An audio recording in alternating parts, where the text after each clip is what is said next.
Follow that flower. Every day is a busy day for the engines of the Thin Controller's railway. They toot hello as they pass each other on the hills. Huff and puff at the transfer yards. And push and pull trucks at the wharf. Early one morning, Thomas was at the wharf. He liked the wharf. It was busy and he met a lot of friends there.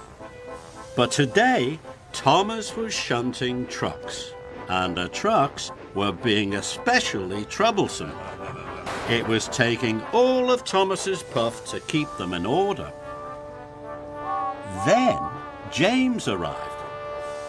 "I am to collect a truck of flour to make cakes and bread for the Children's Harvest Festival supper," tooted James. "I wish the Fat Controller had given me that job," chuffed Thomas. "It would be much more fun than shunting trucks." James was feeling very pleased with himself. "First, I have to take on water," he whistled grandly. "Please shunt the flour truck over for me, Thomas." Thomas didn't want to shunt any more trucks. This meant his job would go on for even longer. "Bossy boiler," he puffed. Thomas found the flour truck outside the warehouse.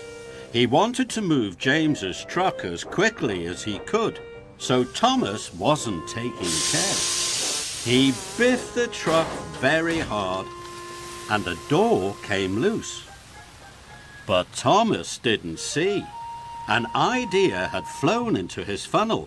"I'll hide James's truck, then Bossy Boiler will have to find me."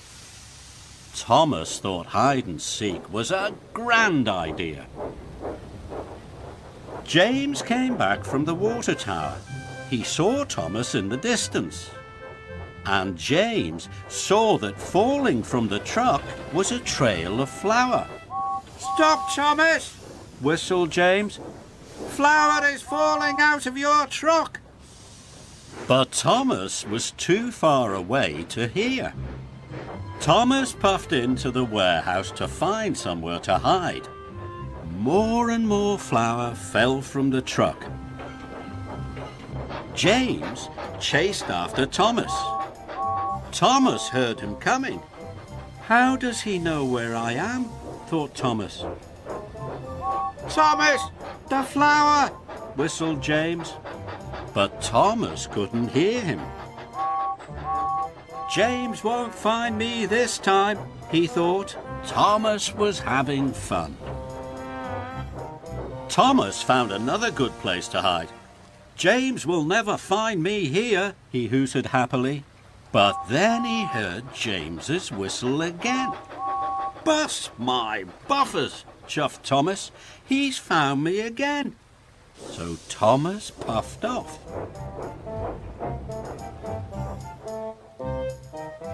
Thomas had reversed behind some trucks. "James will never find me here," he tooted cheerily. But just then he saw James come around the bend. "Thomas," puffed James. He was very cross.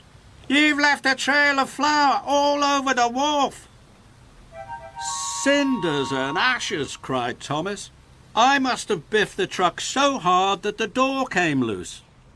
Thomas didn't feel cheery anymore. "If I've lost all the flour, there'll be no cakes and bread for the Children's Harvest Festival supper," he wheezed sadly. "I'm sorry, James," he chuffed. "I'll get you another truck of flour. Then you won't be late for the children." Thomas raced away. Thomas puffed and he huffed. He wheeshed and he whooshed. He had to get to the mill as fast as he could. Then there was trouble. When Thomas arrived at the mill, it was closed. Thomas looked around. He could only see empty flour trucks. Thomas felt sadder than ever. Dusty Dave the miller came to see Thomas. He could see that Thomas was very upset. "I'm going home for my tea now," he told Thomas. "But there's one full flour truck right at the back." Thomas saw the flour truck, but there were lots of other trucks in the way. He needed help. Thomas whooshed back to the wharf. He would have to ask James to help him. James was waiting. He was still very cross. Thomas pulled up alongside him. "James, I know you tried to tell me about the flour, and I know I was silly, but now I need your help." James knew that Thomas was sorry, and he knew Thomas needed his help, so they set off for the mill. James and Thomas worked hard. There were lots of trucks to shunt, but they worked well together. The flour truck was coupled up to James, and he raced off. Thomas felt proud of his friend. Later that evening, the Fat Controller stood by a table of wonderful breads and cakes. The children were very excited. Thomas puffed by on his way home. "Well done, James," he tooted, and James tooted back. Thomas was pleased James was his friend again.